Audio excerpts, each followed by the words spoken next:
Minsan, ibinigay niya ang lahat ng mayroon siya para pakainin ang 3 gutom na bata. 20 taon ang lumipas, 3 marangyang Rolls-Royce ang huminto sa tabi ng kanyang payak na tindahan sa kalsada. Ang sumunod na nangyari ay tuluyang nagbago ng lahat. Ito ay isang kwento tungkol sa isang nakalimutang kabutihang loob na bumalik sa pinakahindi inaasahang paraan. Habang ang unang mahinang liwanag ng bukang liwayway ay dumadampi sa tahimik na mga kalye ng Milan. Gising na si Ana Rosa Castro, sinisindihan ang lumang oven sa kanyang maliit na kusina. 4:00 pa lamang ng umaga, gaya ng bawat araw sa loob ng huling 15 taon. Ang kanyang mga kamay na pinatigas ng maraming taon ng pagtatrabaho ay marahang gumagalaw sa harina habang minamasa niya ang kwarta para sa mga pastry na ibinebenta niya araw-araw. Mag-isa lamang nakatira si Ana Rosa sa isang payak na apartment sa 2nd palapag ng isang lumang gusali sa isang komunidad ng mga manggagawa. Matagal nang hindi gumagana ang elevator, ngunit ni minsan ay hindi siya nagreklamo. Tuwing umaga, bumababa siya sa hagdan na may dalang 2 mabibigat na basket na puno ng croissant, biskwit at matatamis na focaccia, ang tapat niyang paraan ng pamumuhay. Ang kanyang maliit na pwesto ay malapit sa isang abalang hintuan ng tram. Hindi ito marangya o elegante, ngunit ito ay kanya. Binibigyan siya nito ng dahilan para magpatuloy. 5 taon na ang lumipas mula nang mamatay ang kanyang asawa sa isang malagim na aksidente sa sasakyan at naiwan siyang mag-isang humarap sa buhay. Mula noon, ang maliit na tindahang iyon na lamang ang kanyang pinagkukunan ng kita. Walang katapusang gastusin, upa, kuryente, gamot para sa alta presyon, ngunit hindi kailanman humingi ng tulong si Ana Rosa. Tahimik, ngunit may dignidad siyang nagtatrabaho kahit sumasakit ang kanyang katawan sa pagod. Ang Martes na iyon ng Nobyembre ay tila karaniwan lamang. Maingat niyang inayos ang mga tinapay sa mga bandehado, inilalagay ang bawat isa ng may pag-aalaga. Nanunuot sa kanyang mga daliri ang matinding lamig ng taglamig sa Milan. Ngunit binabati niya ng mainit ng ngiti ang bawat pamilyar na mukha na humihinto para mag-almusal bago pumasok sa trabaho. Bandang tanghali, napansin niya ang 3 batang papalapit sa kanyang pwesto. Tila wala pa silang 6 o 7 taong gulang at nag-aalangan ang kanilang mga hakbang. Punit-punit at marumi ang kanilang mga damit at bakas sa mapuputla nilang mukha ang matinding gutom. 2 lalaki at 1 babae, napakapareho ng itsura na parabang salamin ng isa't isa. "Paumanhin po," sabi ng pinakamatapang sa kanila sa nanginginig na boses. "Meron po ba kayong makakain? Wala pa po kaming kinakain mula kahapon." Tumingin si Ana Rosa sa kanilang malalaking matang puno ng pagsusumamo at nakaramdam ng matinding kirot sa kanyang dibdib. Alam niyang bawat pastry na ibibigay niya ay katumbas ng bawas sa pera para sa upa o gamot. Ngunit paano niya matitiis ang mga mukhang iyon? Walang sinabi, iniabot niya sa kanila ang 3 mainit na croissant bagong hango sa oven. Agad nilang kinain ng pagkain na parabang may takot na may aagaw pa nito. "Salamat po," sabi nila ng marahan, halos sabay-sabay bago sila naglaho sa gitna ng karamihan. Pinanood sila ni Ana Rosa, iniisip kung sino sila at saan sila galing. Nang gabing iyon, habang binibilang niya ang kaunti niyang kita, nanatili sa kanyang isipan ang mga matang gutom ng mga bata. Hindi niya alam na ang sandaling iyon ang simula ng isang pambihirang pangyayari. Kinabukasan, sa parehong oras, bumalik ang mga bata. Bumalik sila muli kinabukasan. Hindi nagtagal, napagtanto ni Ana Rosa na hindi iyon nagkataon lamang. Bumabalik sila araw-araw tuwing humuhupa na ang dagsa ng mga mamimili. Dumarating sila na parang mga tahimik na anino at palaging may nakahanda si Ana Rosa para sa kanila. 1 piraso ng focaccia, ilang biskwit, anumang kaya niyang ibigay. Napansin ito ng ibang mga tindero sa paligid. Sinusayang mo ang pinaghirapan mo, sabi ng nagtitinda ng prutas isang umaga. Kailangan nilang matutong mag-alaga ng sarili nila. Hindi mo kayang pakainin ang buong lungsod. Ngunit hindi sumagot si Ana Rosa. Sinunod niya ang kanyang puso. Hindi niya alam ang kanilang mga pangalan, kung saan sila nanggagaling o kung kanino sila nabibilang. Isa lang ang alam niya, gutom sila at may pagkain siya. Iyon lamang ang mahalaga. Isang gabi, habang nagsasara siya ng kanyang tindahan, nagkwenta si Ana Rosa.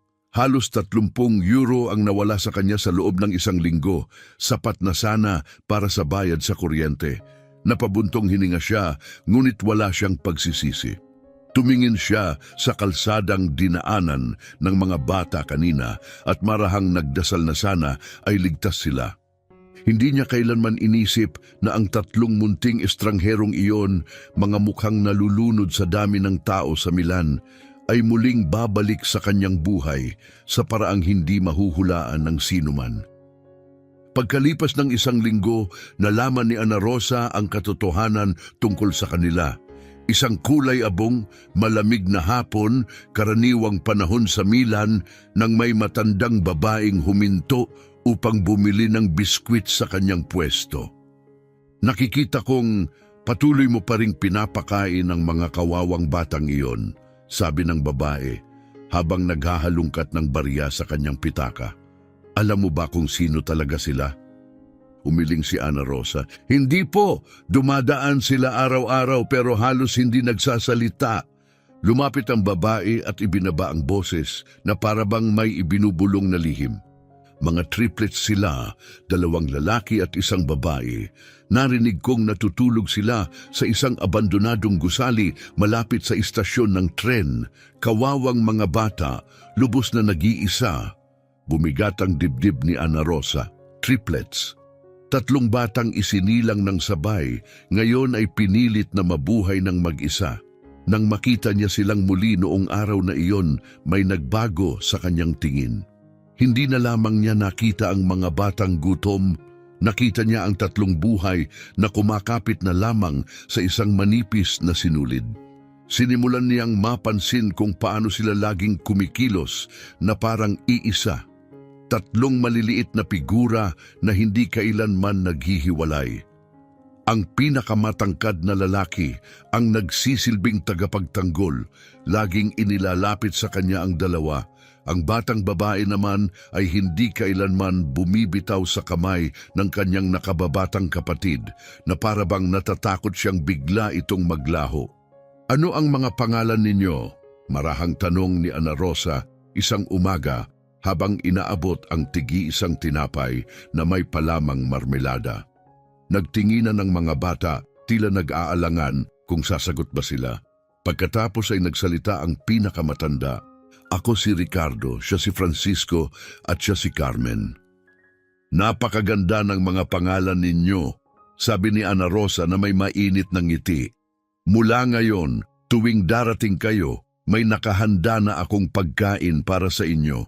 Hindi na ninyo kailangang mag-alala. Mula noon, nagbago ang araw-araw na gawain ni Ana Rosa. Tuwing umaga, habang naghahanda siya ng mga pastry para sa kanyang mga suki, gumagawa na rin siya ng dagdag, sariwa, mainit na pagkain, na may parehong pag-iingat at kalidad gaya ng lahat ng kanyang paninda. Hindi niya ibinibigay ang tira. Ang mga ito ay espesyal na bahagi, inihanda ng may pagmamahal, ngunit patuloy na tumataas ang gastos. Ang bawat barya ay naging mas mahalaga kaysa dati. Sinimulan ni Ana Rosa na bawasan ang maliliit na ginhawang dati pinapayagan niya sa sarili.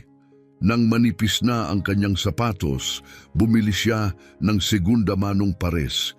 Binabaan niya ang init sa bahay at nagsusuot na lamang ng mas maraming damit. Ngunit ni minsan ay hindi siya nabigong pakainin sina Ricardo, Francisco at Carmen. Hindi ito maunawaan ng ibang mga nagtitinda sa palengke. Wala ka na sa katinuan, sabi ni Maria, ang tindera ng bulaklak habang umiiling. Kakabayad mo lang ng upa, Bakit mo inaako ang problema ng iba? Hindi sila problema ng iba, sagot ni Ana Rosa, matatag ang boses. Sabihin mo sa akin, Maria, kung hindi sila akin, kanino sila? Mga bata sila, gutom sila, at kaya kong tumulong. Iyon lang ang mahalaga. Mahalaga iyan kapag ikaw na ang napadpad sa kalsada, bulong ni Maria. Ngunit hindi nakipagtalo si Ana Rosa. Nakita na niya ang pagbabagong dulot ng kanyang pagtulong. Hindi na maputla at parang multo ang mga bata. Bumalik ang kaunting sigla sa kanilang mga mukha. Nagsimula ng magbigay ng mahiyain, ngunit totoo ang mga ngiti ni Ricardo. Minsan naman ay nagdadala si Carmen ng maliliit na palumpon ng mga ligaw na bulaklak na hindi malaman kung saan niya napulot.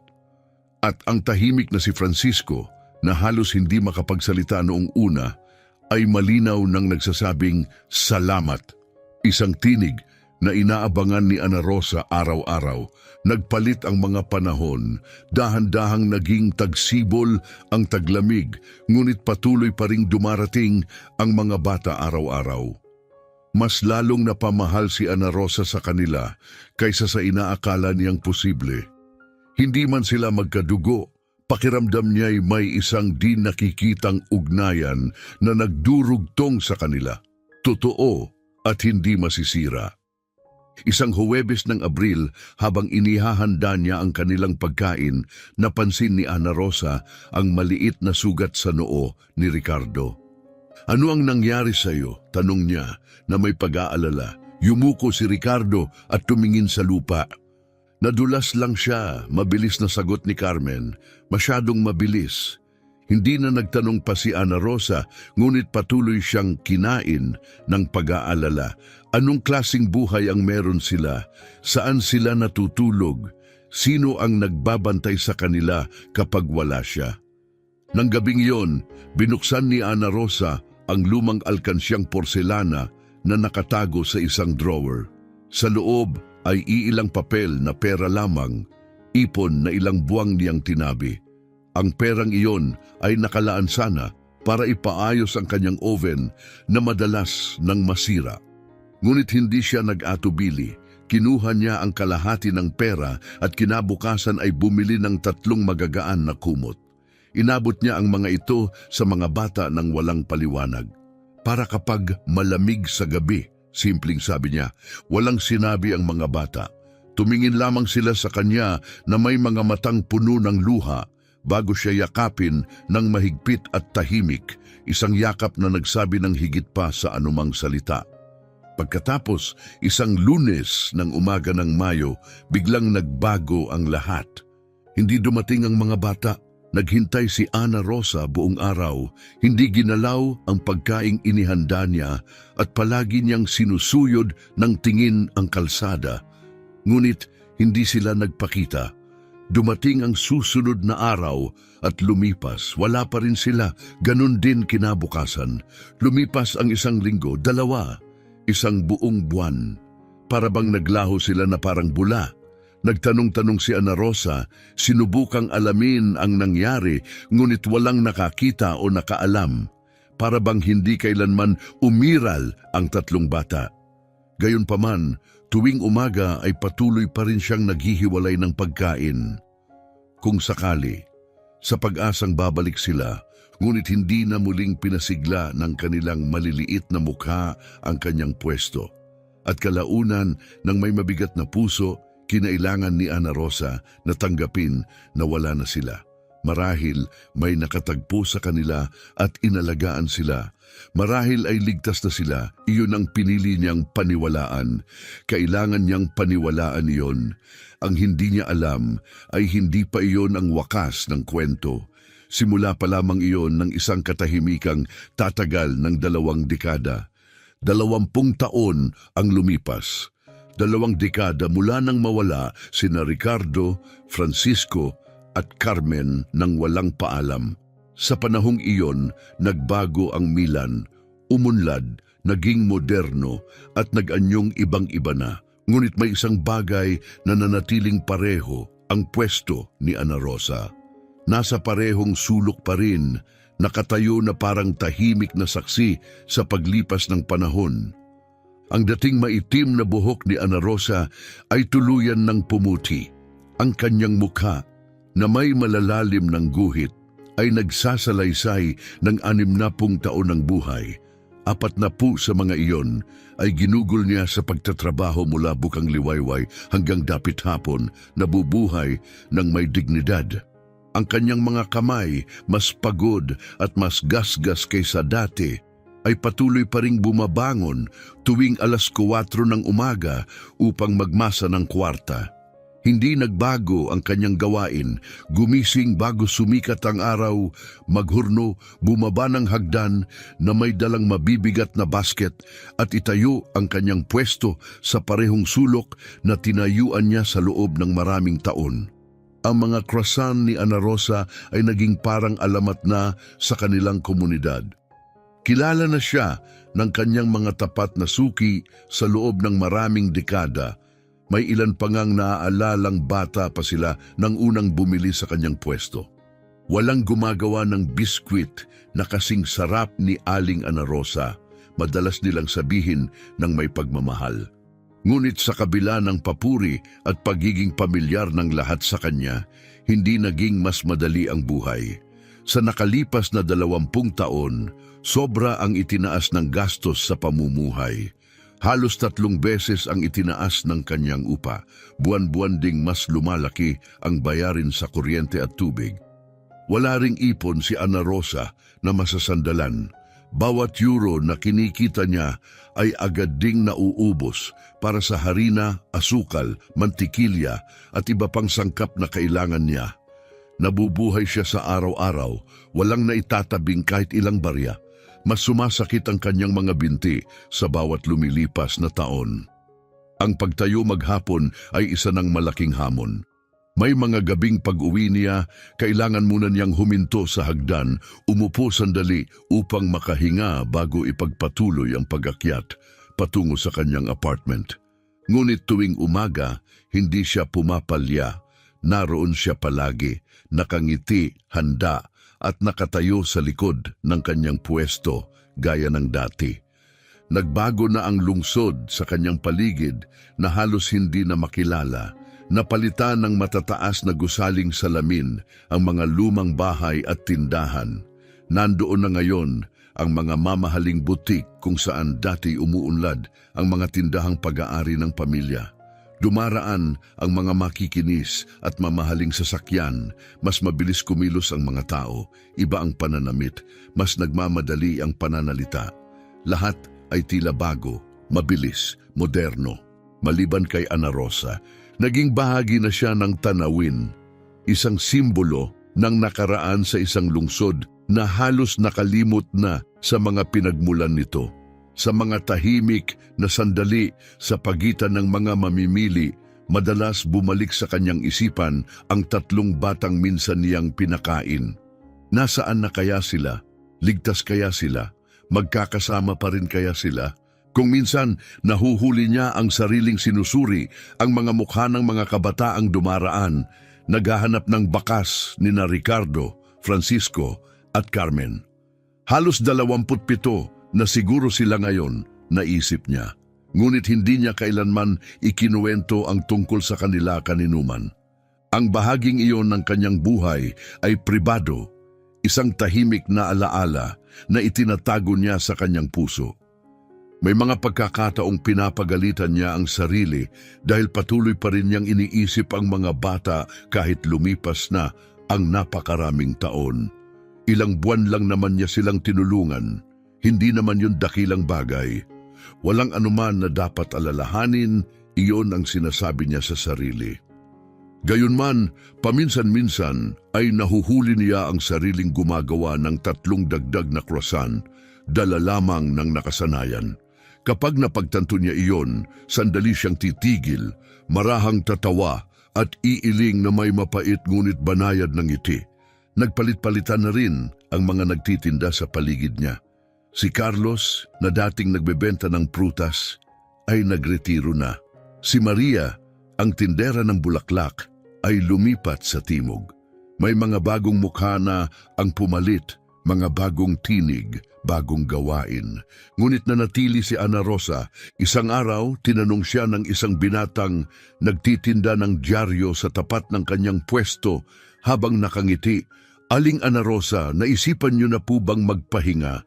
Deserve niyo naman siguro. Marahan siyang tumawa. At ano naman ang gagawin ko buong araw sa bahay? Ang pwestong ito ang buhay ko. Hanggat kaya kong tumayo, hanggat kaya kong magmasa ng kwarta, narito ako. Wala siyang mga anak, wala ring malapit na kamag-anak. Ang munting sulok na ito sa kalsada, ang mga maagang umaga, ang kanyang mga suki, ito ang kanyang mundo. At kaya, isang tahimik na umaga ng Setyembre, isinagawa ni Ana Rosa ang kanyang nakagawiang gawain. Maingat na inaayos ang mga bandehado ng tinapay gaya ng libu-libong beses na niyang nagawa noon. Wala siyang ideya na ang kanyang buhay ay malapit ng magbago magpakailanman.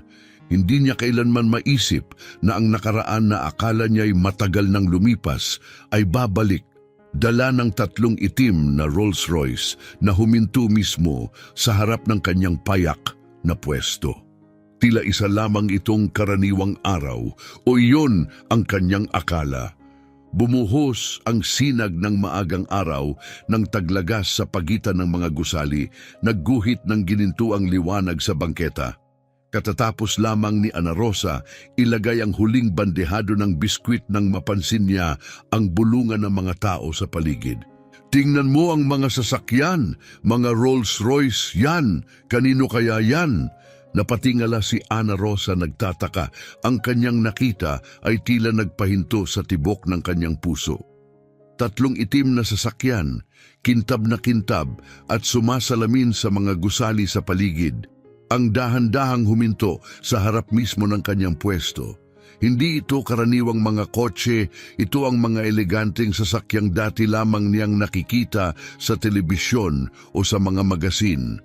Huminto ang trapiko, naglabasan ang mga cellphone ng mga tao. May ilan na tuluyang tumigil, bumuo ng maliit na pulutong sa paligid ng eksena.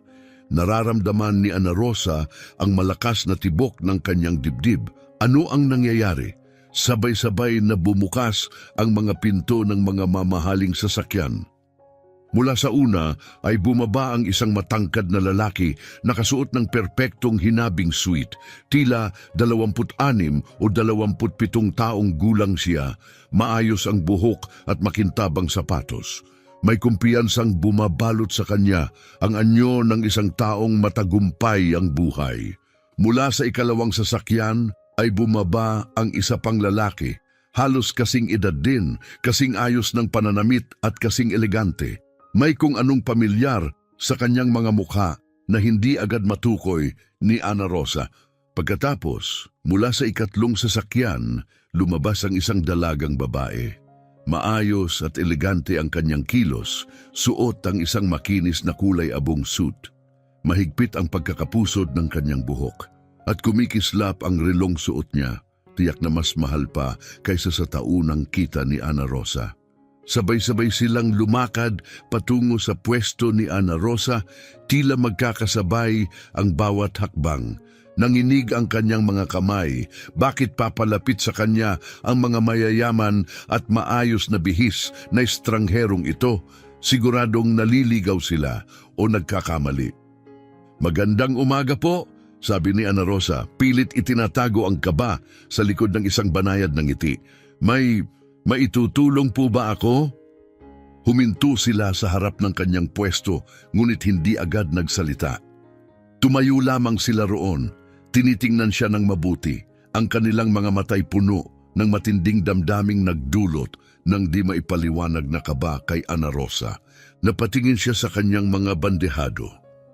Baka kailangan nila ng pastry para sa isang pagpupulong.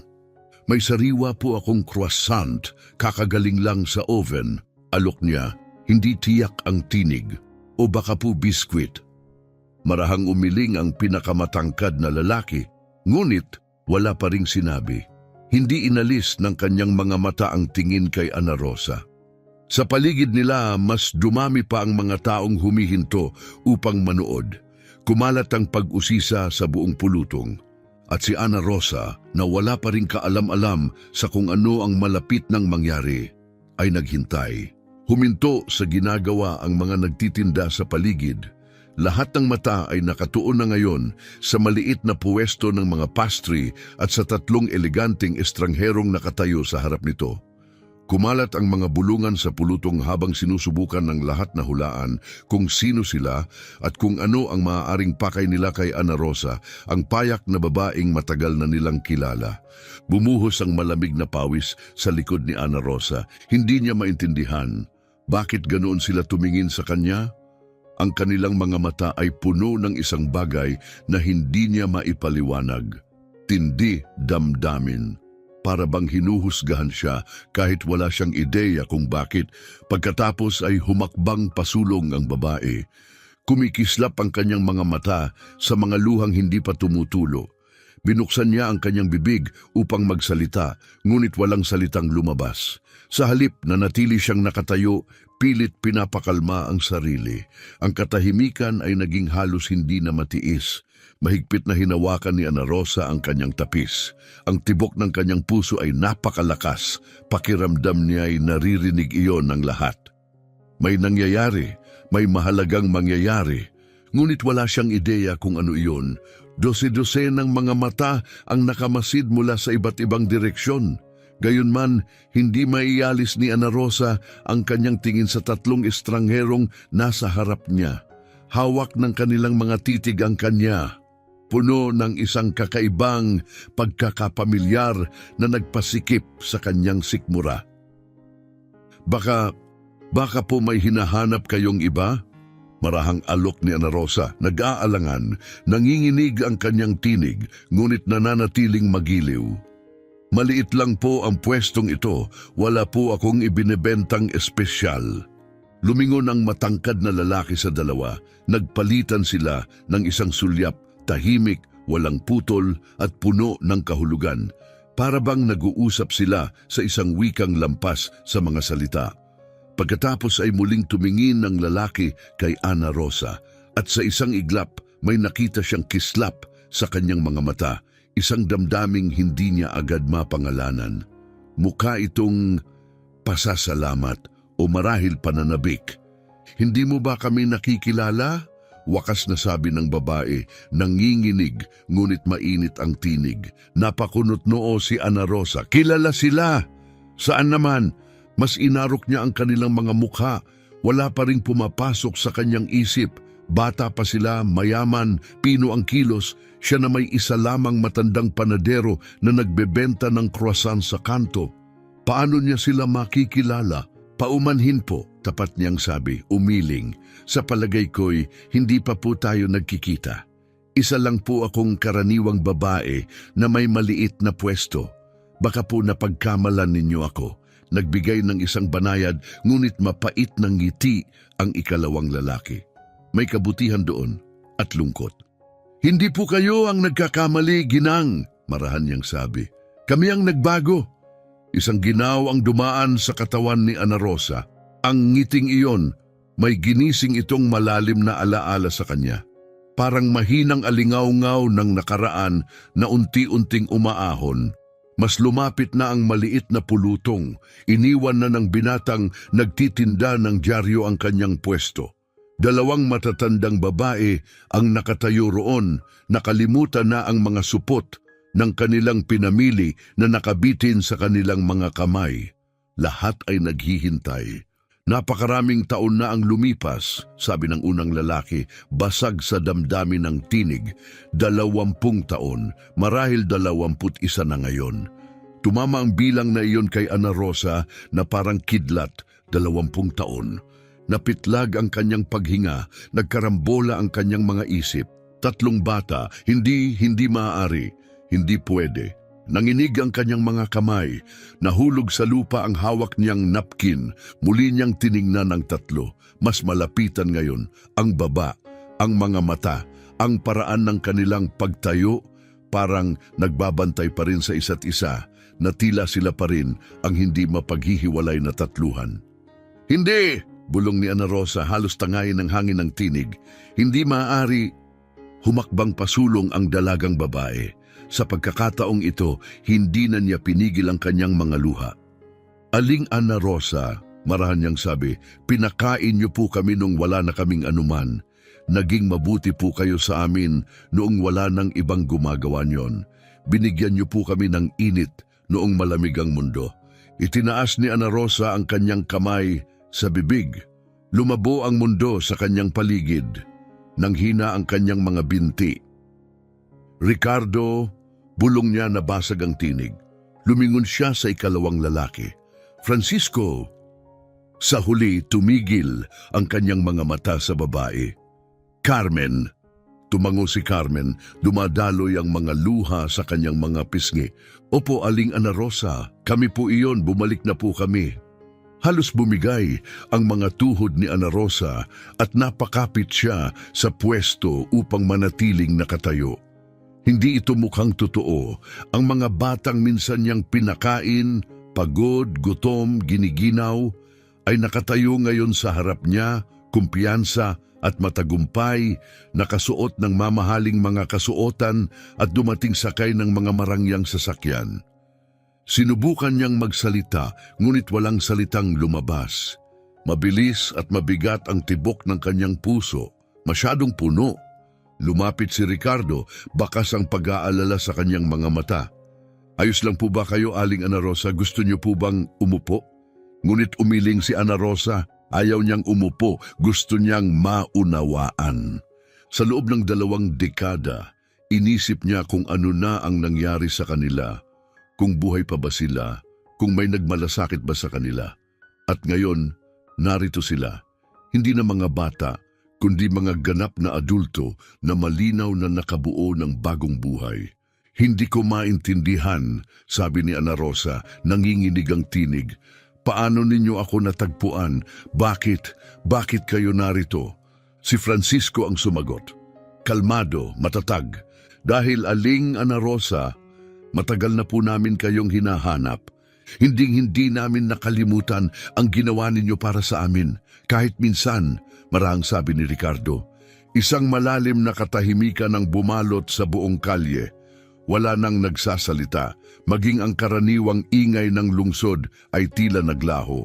Nagtipo ng mga tao, nahila ng pakiramdam na may nasasaksihan silang bihira, isang sandaling hindi malilimutan. May ilan na may luha na sa mga mata, tinangay ng damdamin kahit hindi pa nila alam ang buong kwento. Nakatayo si Ana Rosa na parang natigilan, nakatitig sa 3 kabataang nasa harap niya. Hindi niya nakita ang kanilang mga mamahaling kasuotan o ang mga marangyang sasakyan, kundi ang mga anino ng 3 gutom na batang minsan niyang pinakain gamit ang kakaunti niyang mayroon. Ang parehong mga batang bigla na lamang naglaho, maraming taon na ang nakalipas. Palagi kong iniisip kong may kumuha sa inyo, bulong ni Ana Rosa. Nababasag ang tinig habang namumuo ang mga luha sa kanyang mga mata. Akala ko'y hindi na kita kailanman muling makikita. At narito kami ngayon, sagot ni Carmen, malambot at puno ng damdamin ang boses. At napakarami naming gustong ibahagi sa inyo, Aling Ana Rosa. Napakaraming gustong sabihin. Hindi maalis ni Ana Rosa ang kanyang tingin. Sinusuri ang kanilang mga mukha, hinahanap ang mga pamilyar na anyo sa ilalim ng kanilang maayos at pinal na itsura. Naniniwala ang kanyang puso, ngunit hirap pa ring makasabay ang kanyang isipan.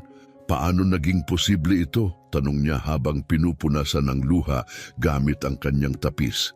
Napakaliit ninyo noon, napakahina, at ngayon, ngumiti si Ricardo ng marahan, ang parehong mahiyain at banayad ng ngiti noong bata pa siya. Naaalala niyo po ba ang huling araw na nakita niyo kami? Mayo iyon, 20 taon na ang nakalipas. Siyempre, naaalala niya. Ilang araw siyang naghintay, naging mga linggo, palaging sinusuyod ng tingin ng mga tao, umaasang makikita muli ang kanilang maliliit na mukha. Noong araw na iyon, dagdag ni Francisco, may nag-ulat tungkol sa 3 batang nakatira sa lansangan. Natagpuan kami ng social services at dinala sa isang silungan. Takot na takot kami, sabi ni Carmen, nanginginig ang tinig sa alaala.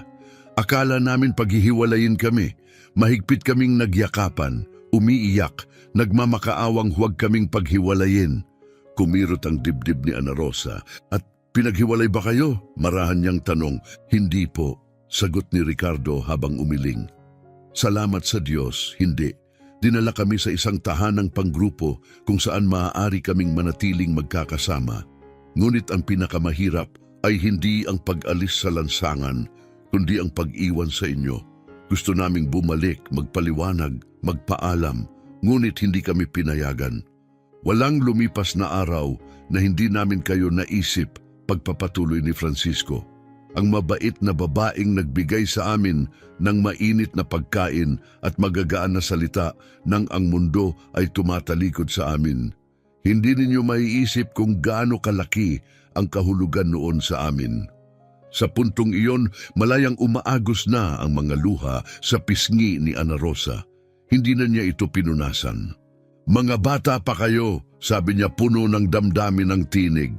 Paano ko kayo hahayaang magutom? Marami pong gumawa niyon, sabi ni Ricardo.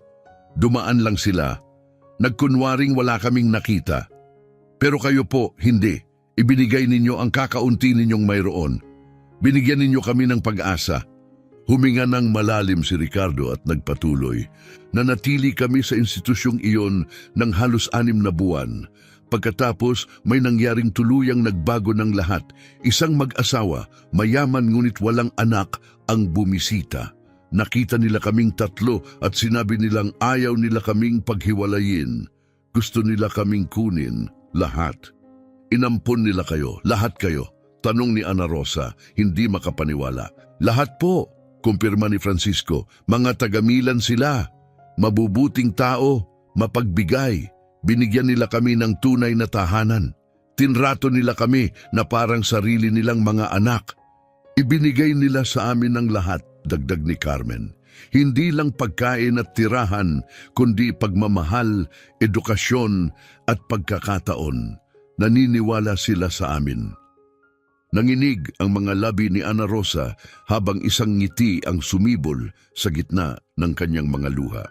Kung ganoon, naging mabuti ang buhay ninyo, salamat sa Diyos. Opo, sabi ni Ricardo, ngunit sa kabila ng lahat, hindi namin kailanman nakalimutan. Hindi kami tumigil sa pag-alala sa mga panahong iyon, kung saan kami nanggaling, at sa inyo, Aling Ana Rosa. Nang tumanda na kami, sabi ni Francisco, nangako kami sa isa't isa at sa aming mga sarili na balang araw, hahanapin namin kayo. Kailangan naming magpasalamat. Kailangan niyong malaman na ang kabutihan ninyo, binago nito ang aming mga buhay. Nagsimula kaming maghanap 5 taon na ang nakalipas, paliwanag ni Carmen. Kumuha kami ng mga investigador, naghalungkat ng mga lumang record ng lungsod. Ang tanging tiyak naming alaala ay nagbebenta kayo ng mga pastry sa bahaging ito ng Milan. At ngayon, sabi ni Ricardo, mabigat sa damdamin ng tinig, narito kayo, nandito pa rin, patuloy na nagtatrabaho, taglay ang parehong lakas at dignidad na naaalala namin. Tinitigan sila ni Ana Rosa, halos hindi makapaniwala sa kanyang nakikita. Lumaki silang maging matatag at matagumpay, ngunit ang init, ang liwanag sa kanilang mga mata ay hindi nagbago. Ang parehong kabutihang nakita niya noon sa 3 gutom na bata ay nariyan pa rin. Ginawa ko lang ang dapat gawin ng kahit sino, mapagkumbabang sabi ni Ana Rosa. Hindi naman iyon malaki. Kaunting tinapay lang, ilang biskwit. Ibinigay niyo po sa amin ang lahat, marahang sabi ni Carmen, higit pa sa alam ninyo.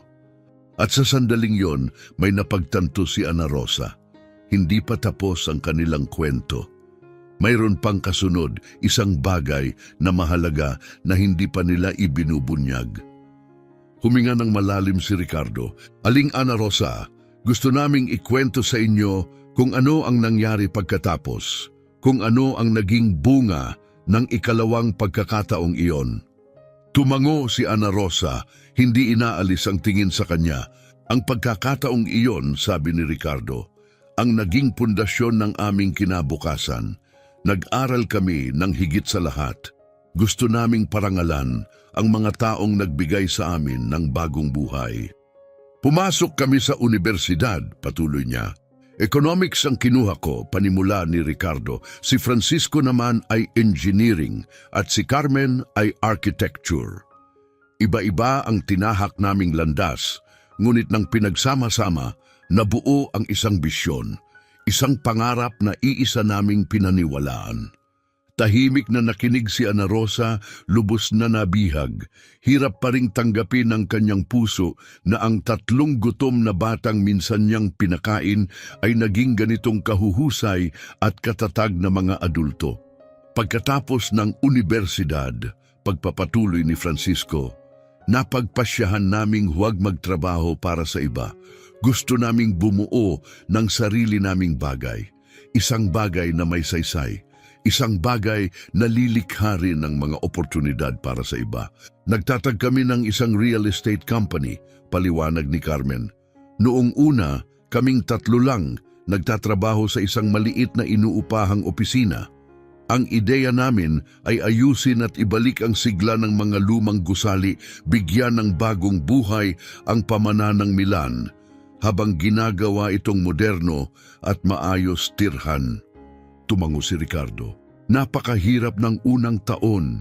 16 na oras kaming nagtatrabaho araw-araw, halos walang tulog at isinugal ang lahat ng mayroon kami. Pero naalala namin kung saan kami nagsimula.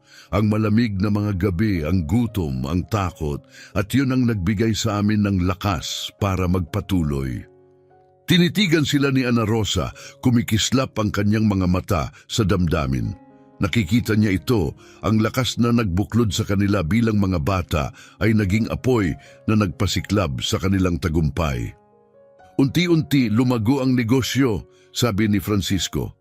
Nakilala kami bilang tapat, mapagkakatiwalaan at may paggalang sa kasaysayan. Nagsimulang maniwala sa amin ang mga tao. Ngayon, sabi ni Carmen, mapagpakumbaba ngunit may pagmamalaki sa tinig. Ang kumpanya namin, Grupo Trinita, ay may mahigit 200 empleyado. Naisagawa na namin ang pagpapanumbalik ng ilan sa pinakamagagandang makasaysayang gusali sa Milan. Ngunit sa kabila ng lahat ng pera at tagumpay, dagdag ni Ricardo, nakatitig ng diretsyo kay Ana Rosa, hindi kailanman nabura kung saan kami nagsimula. Sa tuwing may natatapos kaming proyekto, sa tuwing may pinuputol na laso, kayo ang naiisip namin, Aling Ana Rosa. Nanginig ang tinig ni Carmen. Nasa amin na ang lahat, isang kinabukasan, isang pamilya, pero may palaging kulang, isang pasasalamat na hindi pa nasasabi, isang pangungusap na hindi pa natatapos. Kahit gaano pa kami lumayo, dala-dala namin ang alaala ng mga croissant, ng mga biskwit, at ng babaeng nagbigay ng mga iyo sa amin noong hindi kami nakikita ng mundo. Umiling si Ana Rosa, halos malunod sa damdamin, pero wala naman akong iniligtas, pinakain ko lang kayo. Hindi po, mariing sabi ni Ricardo, mas higit pa sa pagkain ang ibinigay ninyo. Binigyan ninyo kami ng pag-asa. Sa mundong nakalimot sa amin, pinaalala ninyo na may kabutihan pa rin. Lumapit si Carmen, banayad ngunit tiyak ang tinig. Hindi lang kami narito ngayon para magpasalamat, narito kami para may ibalik, para suklian ang regalong ibinigay ninyo sa amin sa paraang alam lang namin. Naramdaman ni Ana Rosa ang panginginig sa kanyang katawan, tapat at puno ng damdamin ng kanilang mga salita, ngunit may higit pa, isang kahulugang hindi pa binibigkas, isang bagay na magbabago ng buhay. Sumulyap si Ricardo sa kanyang mga kapatid, saka muling tumingin kay Ana Rosa. Aling Ana Rosa, may alok po kami sa inyo. Bumilis ang tibok ng puso ni Ana Rosa. Isang alok? Gusto po naming tulungan kayo, sabi ni Francisco. Hindi na po ninyo dapat kailangang magtrabaho ng ganito kabigat sa inyong edad. Karapat-dapat po kayong magpahinga. Karapat-dapat po kayo sa kapayapaan. Kumikislap ang mga mata ni Carmen sa pananabik. May nakuha na po kaming lugar. Nasa gitna ito ng Milan, isang magandang commercial space na dinaraanan ng maraming tao. Gusto naming magbukas ng isang pastry shop. Ang pastry shop ninyo, may pangalan ninyo sa karatula, ang mga resipe ninyo, ang kwento ninyo. Nanatiling nakatayo si Ana Rosa, tila hindi kayang iproseso ang kanyang narinig. Isang pastry shop, isang tindahan sa gitna ng Milan, para itong panaginip. Hindi sobra ito, masyadong mabuti, masyadong hindi totoo. Hindi, mabilis niyang sabi, umiling, hindi ko ito matatanggap. Sobra ito, ayokong tumanggap ng limos. Hindi po ito limos, mahinahon ngunit matatag na sagot ni Ricardo. Ito ay pasasalamat. Ibinigay ninyo ang lahat nang wala kayong anuman. Ngayon, kami naman ang may pagkakataong magbalik. Wala naman akong ginawang espesyal, sabi ni Ana Rosa, nababasag ang tinig. Wala kayong utang sa akin. Masaya na ako na naging maayos ang buhay ninyo. Higit pa yun sa sapat. Inabot ni Carmen ang mga kamay ni Ana Rosa, marahang hinawakan ang mga ito. Aling Ana Rosa, sabi niya, nanginginig sa damdamin, hindi ninyo po nauunawaan. Noon, wala kaming direksyon, nag-iisa. At bigla, nandyan kayo. Binigyan ninyo kami ng pagkain, ngunit higit pa roon, binitbit ninyo kami pabalik sa pag-asa. Pinadama ninyo na may nakakakita sa amin. Sumingit si Francisco. Ang mga croissant na iyon ay hindi lang pagkain. Patunay iyon na may nagmamalasakit pa rin na mahalaga kami. Muling napuno ng luha ang mga mata ni Ana Rosa. Tinitigan niya ang kanilang mga mukha, puno ng pagmamahal, dangal at damdamin. Ngunit sa kanyang puso, nananatili ang habambuhay na pagpapakumbaba. Palagi siyang nagtrabaho, palaging pinaghirapan ang bawat barya. Ang tumanggap ng ganitong regalo ay tila mali. Buong buhay akong nagtrabaho, mahina niyang sabi, palagi kong iningatan ang aking dignidad. Kung tatanggap ako ng ganito, ano na ako, isang taong umaasa sa limos? Hindi, sabi ni Ricardo lumapit pa. Nagiging isang taong matapos ang habambuhay na pagbibigay ay sa wakas tumatanggap ng kaunting kabutihang ibinigay niya. Aling Ana Rosa, 60 taong gulang na kayo. Hanggang kailan pa ninyo ito kakayanin? Gigising sa dilim, tatayo ng maghapon, magtatrabaho sa lamig at init. Ibinaba ni Ana Rosa ang kanyang tingin, mabigat ang katotohanang bumagsak sa kanyang mga balikat. Pagod na ang kanyang katawan, araw-araw sumasakit ang kanyang mga binti, gabi-gabi ay kumikirot ang kanyang likod. At gayon paman, hindi niya kailanman pinayagan ang sarili na huminto. Sa inyo po ang magiging tindahan, marahang sabi ni Carmen. Iabot lang namin sa inyo ang mga susi. Maaari kayong kumuha ng tutulong sa inyo, magtrabaho ng mas kaunting oras, magkaroon ng init sa taglamig at air conditioning sa tag-init. Maaari pa rin po kayong magluto ng mga pastry, dagdag ni Francisco, ngunit sa isang tunay na kusina na may tamang kagamitan. Wala nang pag-akyat ng hagdan na may mabibigat na basket. Wala nang pakikibaka sa ulan o sa lamig. Napatingin si Ana Rosa sa kanyang munting pwesto. Ang maliit na sulok na yon ang naging buhay niya sa loob ng maraming dekada. Nandoon ang mga alaala, ang mga nakasanayan, ang kahulugan ng kanyang araw-araw. Ngunit sa kaibuturan ng kanyang puso, alam niyang tama sila, pagod na siya.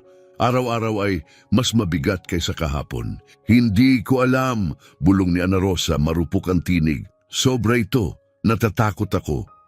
Sa ano kayo natatakot? Marahang tanong ni Ricardo, na hindi ko ito karapat-dapat, tapat niyang sagot, na maging pabigat, na tumanggap ng isang bagay na hindi ko kailanman kayang suklian. Mahigpit ngunit mainit na hinawakan ni Carmen ang kanyang mga kamay. Aling Ana Rosa, mas marami na po kayong naibigay sa amin kaysa sa anumang maaari naming suklian. Hindi po ito regalo, ito ay pasasalamat. Isang munting pasasalamat para sa isang bagay na hindi masukat. Tumingin si Ana Rosa sa kanilang mga mata at tanging katapatan lamang ang nakita niya, tunay na pagmamahal, malalim na pasasalamat. Walang awa sa kanilang mga mukha, kundi ang dalisay na hangaring parangalan ang kabutihang ginawa sa kanila noon. Ako, maaari ko itong pag-isipan, mahina niyang sabi. Siyempre, ngumiti si Ricardo, maglaan po kayo ng oras na kailangan ninyo, pero pakiusap, Aling Ana Rosa, huwag po kayong tumanggi. Hayaan niyo po kaming gawin ito para sa inyo. Hayaan niyo po kaming parangalan kayo. Marahang tumango si Ana Rosa, nilulunod ng damdamin, pag-asa, takot, pasasalamat at pagkabigla. Lahat ay umiikot sa loob niya, halos mawalan siya ng hininga. May nagbabago, ramdam niyang nasa gilid na ng pagbabago ang kanyang buhay. At sa unang pagkakataon matapos ang napakahabang panahon, hindi niya alam kung handa na ba siya. Lumipas ang 3 araw. 3 mahahabang araw na hindi tumigil ang kanyang isip. Hindi siya makatulog sa gabi. Paikot-ikot siya sa kama, inuusig ng alok na iyon. Isang panaderya na kanya, isang lugar kung saan maaari siyang magtrabaho ng may dignidad at magpahinga ng may kapayapaan. Ngunit sa tuwing lalapit ang pangarap, may isang tahimik na tinig na bumubulong. Hindi mo ito pinaghirapan, hindi mo ito karapat-dapat. Pagdating ng ika-4 na umaga, habang nagmamasa siya ng kwarta sa kanyang maliit na kusina 4:00 ng umaga, biglang nanghina ang kanyang mga binti. Isang matinding kirot ang gumuhit sa kanyang likod at napaupo siya sa sahig. Halos 10 minuto siyang nanatili roon, hinihingal. Hindi ko na kayang magpatuloy ng ganito, bulong niya sa sarili, pero hindi ko rin kayang tanggapin ang isang bagay na hindi ko pinaghirapan. Nang hapon ding iyon, pagdating niya sa kanyang pwesto, nakita niya si Ricardo na naroon na, walang Rolls Royce sa pagkakataong ito. Naglakad lamang siya, suot ang isang payak na suit. Tahimik, magalang. Aling Ana Rosa, bati niya na may ngiti, maaari po ba akong tumulong sa pag-aayos ngayon? Tumango si Ana Rosa, masyadong pagod upang tumutol. Magkatabi silang nagtrabaho ng tahimik, inaayos ang mga bandehado, itinatama ang mantel, inaayos ang mga biskwit. Maya-maya, nagsalita si Ricardo. Nakapag-isip po ba kayo tungkol sa alok namin? Malalim ang buntong hininga ni Ana Rosa. Nakapag-isip ako, Ricardo, at kailangan kong sabihin ng totoo. Buong buhay akong nagtrabaho. Palagi kong pinaghirapan ang lahat ng mayroon ako gamit ang mga kamay na ito.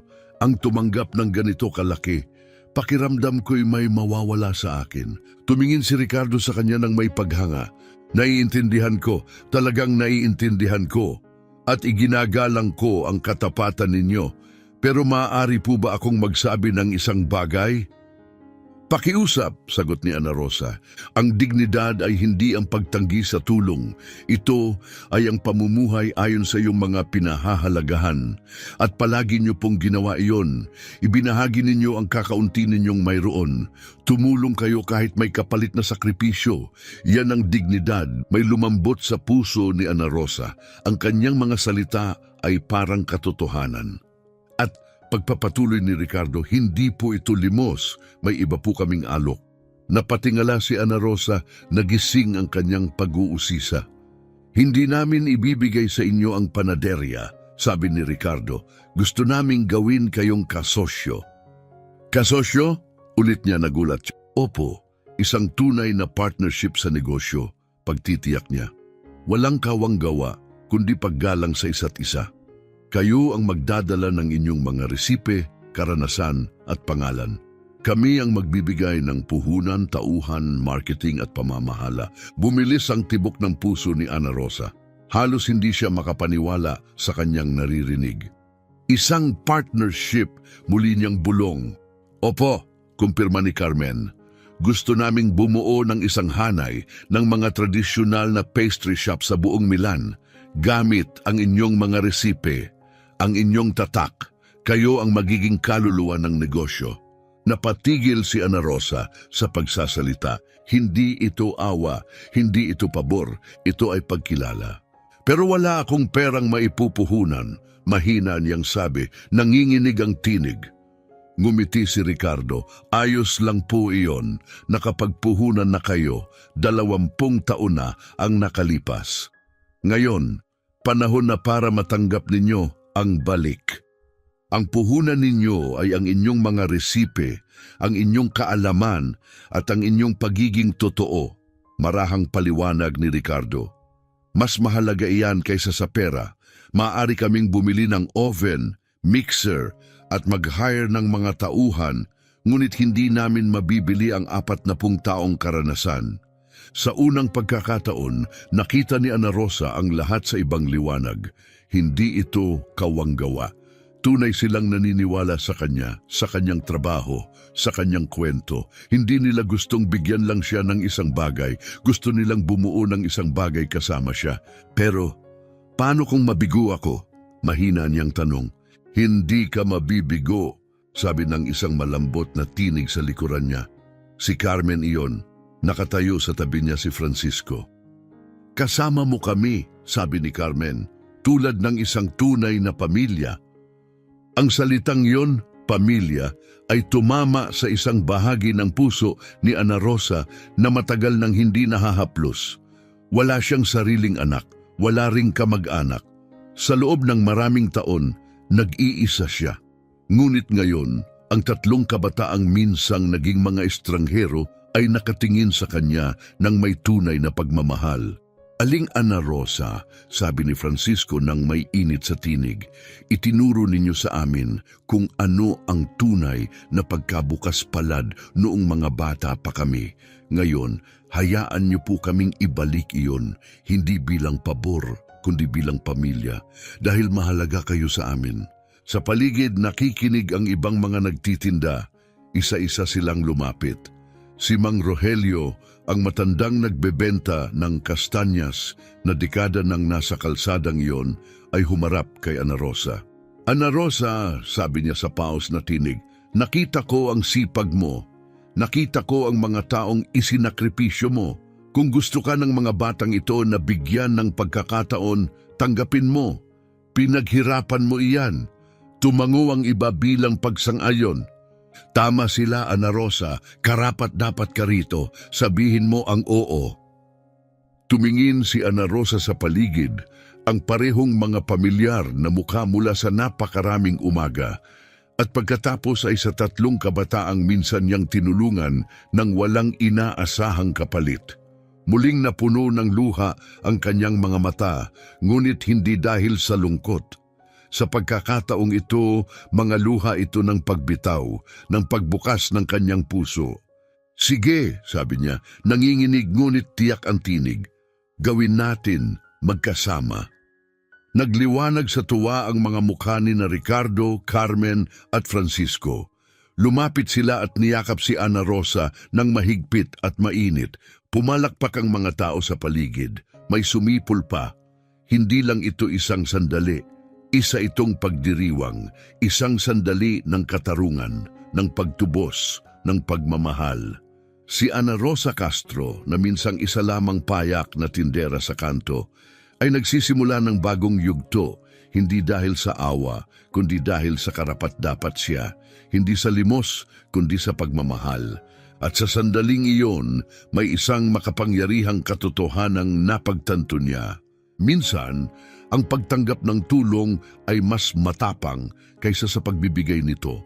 2 buwan ang lumipas, nakatayo si Ana Rosa sa harap ng isang maliwanag na tindahan sa puso ng Milan. Sa itaas ng pintuan, nakaukit sa eleganteng gintong mga letra, ang mga salitang, Pasticceria Ana Rosa, Traditional Pastries since 1965. Ang taon ay pagpupugay sa simula ng mahabang paglalakbay ni Ana Rosa, isang parangal sa kanyang sipag, tibay at husay. Ipinilit ni na Ricardo, Francisco at Carmen na pangalan niya ang ilagay sa tindahan. Ito ang panaderya ninyo, Aling Ana Rosa, sabi nila. Walang ibang mas nararapat na pangalan. Maganda ang tindahan, ngunit hindi marangya.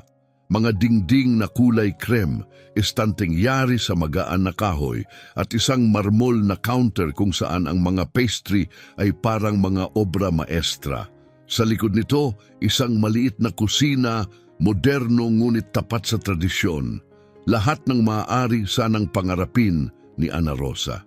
Hindi niya binago kung sino siya, gumigising pa rin siya bago sumikat ang araw. Marami pa rin siyang pastry na ginagawa gamit ang sariling mga kamay. Ngunit ngayon, hindi na niya kailangang magbuhat ng mabibigat na basket. Hindi na siya nagtatrabaho sa nagyeyelong hangin o sa ilalim ng matinding init. Mayroon na siyang tulong, 2 batang katulong na tinuturuan niya ngayon ng may parehong tiyaga na minsan niyang itinuro sa sarili. Sa umaga ng pagbubukas, nanginginig ang mga kamay ni Ana Rosa. Paano kung walang dumating? Paano kung hindi magustuhan ng mga tao ang mga pastry? Tanong niya, kinakabahan. Inilagay ni Carmen ang kamay sa kanyang balikat. Aling Ana Rosa, minahal na ang inyong mga pastry noon pa man. Ngayon, mas marami na ang makakatikim. Pagbukas ng mga pinto, halos hindi makapaniwala si Ana Rosa. May pila ng mga tao na paikot sa buong block, mga tapat na suki mula sa dati niyang pwesto, mga bagong mukha at mga mamamahayag. Lahat ay gustong makita ang panaderya ng babaeng tumulong sa 3 gutom na bata at pinarangalan makalipas ang mga dekada sa pinakamatamis na paraan. Abala at puno ng damdamin ang mga unang araw. Binati ni Ana Rosa ang bawat customer, nagsilbi ng mga pastry at ibinahagi ang kwento sa likod ng bawat resipe. Hindi lang pagkain ang binibili ng mga tao, bumibili sila ng kasaysayan, puso at pagkatao. Madalas bumisita sina Ricardo, Francisco at Carmen, hindi bilang mga executive, kundi bilang pamilya. Nagdadala sila ng kape, tumutulong sa counter at nakikipagkwentuhan sa mga suki. Aling Ana Rosa, sabi ni Francisco isang hapon, naaalala niyo po nang sabihin naming gusto naming magbukas pa ng iba pang mga pastry shop? Tumango si Ana Rosa, nakangiti. May mga humihiling na po ngayon, patuloy niya. Gusto nilang magbukas pa tayo. Naging sensasyon na ang inyong mga pastry. Ano po sa tingin ninyo? Napangiti si Ana Rosa nang may pagninilay. Kung mananatili tayong tapat, panatilihin ang kalidad at tratuhin ang mga tao ng may kabutihan, oo, palakihin natin. At ginawa nila. Dahan-dahan, maingat, nagbukas sila ng 2 pang tindahan sa buong Milan. Si Ana Rosa mismo ang nagturo sa bawat panadero, sinisiguro na nauunawaan nila. Hindi lang sila nagbebenta ng panghimagas. Nagbabahagi sila ng tradisyon. 1 taon ang lumipas. Nakaupo si Ana Rosa sa maliit na opisina sa likod ng counter. Sa dingding, may mga nakapaskil na larawan. Ang dati niyang pwesto sa kalsada, isang lumang itim at puting litrato ng 3 bata na nahanap ni Carmen sa mga archive at isang bagong larawan nilang 4 sa harap ng tindahan. Tumingin siya sa paligid ng kanyang munting espasyo. Hindi na siya mahirap. Hindi na siya nag-iisa, may pamilya na siya, may kinabukasan, may katiyakan. Ngunit higit sa lahat, may layunin siya. At gabi-gabi bago isara ang mga pinto, tumitingin si Ana Rosa sa tahimik na kalye ng Milan at iniisip, ang isang munting kabutihan ay kayang baguhin ang mundo. Noon, nagbigay lamang siya ng pagkain sa 3 bata. Wala siyang inasahang kapalit. Ngunit ang munting gawaing iyon, na tila maliit lang noon, ay bumalik sa kanya ng mas marami. Hindi sa pera, hindi sa luho, kundi sa pagmamahal, sa pamilya, sa pamana. Tama si Ricardo mula pa noong una, ang dignidad ay hindi nagmumula sa pagtanggi sa tulong. Ang dignidad ay nagmumula sa pamumuhay ayon sa iyong mga pinahahalagahan. At si Ana Rosa Castro ay palaging namuhay ng may kabutihan, bukas palad na puso at tunay na malasakit. Ang mga halagang iyon ay bumalik sa kanya, dala ng 3 Rolls Royce at 3 kaluluwang hindi kailanman nakalimot. Ang kwento ni Ana Rosa Castro at ng 3 kambal ay paalala sa ating lahat. Walang kabutihang nasasayang. Ang kabutihan ay laging bumabalik, minsan makalipas ang maraming taon, minsan kapag hindi natin inaasahan. At kung minsan, ang pinakadakilang regalo na maaari nating ibigay ay ang simpleng makita ang isang taong pinipiling hindi pansinin ng iba. Kung naantig ng kwentong ito ang iyong puso, pindutin ng like. Malaking bagay ito para sa amin. At kung nais mo pang makarinig ng mas maraming kwentong nagbibigay inspirasyon, pindutin ang subscribe upang hindi ka mahuli. Maraming salamat mula sa kaibuturan ng aming mga puso sa panunood hanggang sa dulo.